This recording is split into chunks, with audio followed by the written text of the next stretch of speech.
அப்புறம் உன்னோட மாமியார் மாமனார் உங்க வீட்டுக்காரர் எல்லாம் நல்லா இருக்காங்களா? நல்லா இருக்காங்க மாமா. மாப்பிள்ளை நீ தான் வந்தீங்களா? இல்லை மாமா, நான் மட்டும்தான் வந்தேன். கார்த்திகா அவங்களோட வாழ்க்கையை தொலைச்சிருக்காங்கங்க.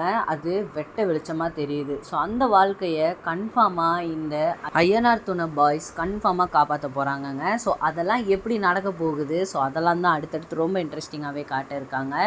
ஸோ அதை தான் நம்மளும் இந்த வீடியோவில் பார்க்க போகிறோம். அதுக்கு முன்னால் நீங்கள் நம்ம சேனல் புதுசாக இருந்தீங்கன்னா மறக்காமல் சப்ஸ்கிரைப் பண்ணிக்கோங்க. அப்படியே பக்கத்தில் உள்ள பெல் பட்டனையும் அமுக்கிட்டுக்கோங்க. பிடிச்சிருந்த ஒரு லைக்கை போடுங்க. வாங்க இப்போ வீடியோக்குள்ளே போகலாம். ஸோ இப்போ பார்த்தீங்கன்னா இந்த கார்த்திகாவை யதார்த்தமாக நம்ம சேரன் ரோட்டில் பார்க்குறாருங்க. ஸோ இப்படி அந்த கார்த்திகாவை ரோட்டில் பார்த்ததுனால இவங்களுக்கு ஒரு மாதிரி ஒரு டவுட் அடிச்சிருச்சுன்னு சொல்லலாங்க. யாருக்குன்னு பார்த்தீங்கன்னா நம்ம சேரனுக்கு. ஸோ சேரன் வந்து எதுக்காக இந்த பொண்ணு மென்று முழுங்கி பேசிக்கிட்டு இருக்கா, என்ன ஆயிருக்கும் அப்படின்னு அவர் யோசிச்சுக்கிட்டே இருக்கார். அண்ட் அப்படியே பேசிக்கிட்டு இருக்கும்போது தான் அவங்க புருஷனோட வீட்டை பற்றி பேசினா மட்டும் பொண்ணு அப்படியே ஆஃப் ஆகிடுதுங்க. ஸோ பொண்ணுக்கு என்ன ஆச்சு அப்படின்னு கேட்டிங்கன்னா அவரோட புருஷன் துபாய்க்கு போயிருக்காங்கன்னு சொல்கிறாங்க. ஸோ அவங்களோட புருஷன் துபாய்க்கு போயிட்டு இன்னுமாமா வரல, எப்போ கேட்டாலும் துபாய்னு சொல்கிறியே, துபாயிலே செட்டில் ஆகிட்டாரா அவர் அப்படின்னு கேட்குறாங்க. ஸோ இதை கேட்ட உடனே கார்த்திகாவுக்கு இன்னுமே ஷாக் ஆகிடுச்சு.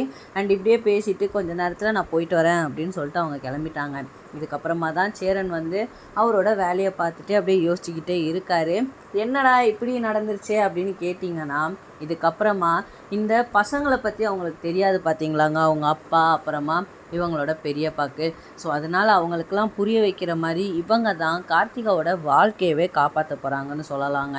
ஸோ அது எப்படிடா முடியும்னு கேட்டிங்கன்னா அந்த பையன் என்ன பண்ணிக்கிட்டு இருக்கான், எங்கே இருக்கான், கார்த்திகா ஏன் இப்படி இருக்கா, ஸோ இது எல்லாத்தையுமே யோசித்து பார்த்துட்டு இவங்க தான் போய் ஹெல்ப் பண்ண போகிறாங்க. ஒரு பக்கம் நம்ம நிலாவுக்கும் சோழனுக்கும் வேறு ரிசப்ஷன் நடக்க இருக்குது. ஸோ அது சூப்பரான ஒரு விஷயம்னு சொல்லலாங்க. அது ரொம்ப சீக்கிரமாக நடந்தால் ரொம்பவே நல்லாயிருக்கும். நானும் ஈகராக வெயிட் பண்ணிக்கிட்டு இருக்கேன் அவங்க 2 பேருக்கும் எப்படா ரிசப்ஷன் நடக்கும்னு.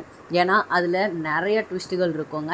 ஆனால் இப்போ இந்த ட்விஸ்ட்டை பார்த்தீங்கன்னா கார்த்திகாவுக்கு புருஷன் இல்லாமல் போயிட்டா சேரன் தலையில் கட்டி விடுறதுக்கு அவங்க குடும்பம் எவ்வளவோ ட்ரை பண்ணோம். ஆனால் நம்ம ஆள் ஒருத்தர் இருக்கார் பார்த்தீங்களா, சந்தா அப்படின்னு. ஸோ அந்த ஆளுக்கு என்னடா பதில் அப்படின்ற மாதிரி தான் இருக்குது. சோழன் வேறு எவ்வளவோ சவர நகை கொடுக்குறேன், 5 லட்சம் பணம் தரேன், அது இதுன்னு பேசிட்டு வந்தார்.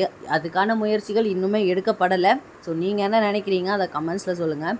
ஸோ தேங்க்யூ ஃபார் வாட்சிங் ஃப்ரெண்ட்ஸ்.